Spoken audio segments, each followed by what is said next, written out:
মকর সংক্রান্তির দিনে আমাদের বাড়িতে নানা রকম পিঠে পুলি পায়েসের সঙ্গে হয়েছিল কিন্তু এই মালপোয়াটা, যেটা কিন্তু খেতে খুব টেস্টি হয়েছিল। তাহলে চলো রেসিপিটা শুরু করা যাক। আর রেসিপিটা যদি ভালো লাগে অবশ্যই একটা লাইক কমেন্ট শেয়ার আর সাবস্ক্রাইব করে দিও।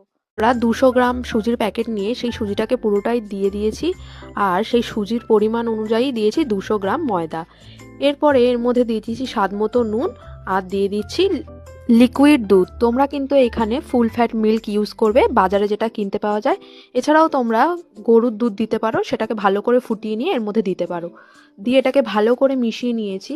মিশিয়ে নেওয়া হয়ে গেলে এর মধ্যে দিয়ে দিচ্ছি আমরা পরিমাণ মতো পাটালি গুড়। এখানে তোমরা যে যেরকম মিষ্টি খাবে সেই অনুযায়ী গুড় দেবে। এছাড়াও তোমরা গুড় না দিতে চাইলে চিনিও দিতে পারো।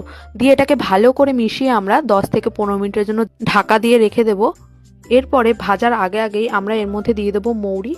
দেখিয়ে দিচ্ছি কিরকম পরিমাণে রেখেছি। এবারে একটা কড়াইয়ের মধ্যে সাদা তেল গরম হওয়ার জন্য আগেই বসিয়ে দিয়েছিলাম। তেলটা গরম হয়ে গেলে এর মধ্যে 1 হাতা করে ব্যাটার নিয়ে তেলের মধ্যে দিয়ে বেশ ফুলকো ফুলকো করে কিন্তু মালপোয়াগুলো ভেজে নেব। দেখো আমাদের মালপোয়াটা কত সুন্দর ফুলে উঠেছে। ব্যাটারটাকে যেহেতু আমরা 10 থেকে 15 মিনিটের জন্য রেস্টে রেখেছিলাম, তাই কিন্তু এত সুন্দর হয়েছে।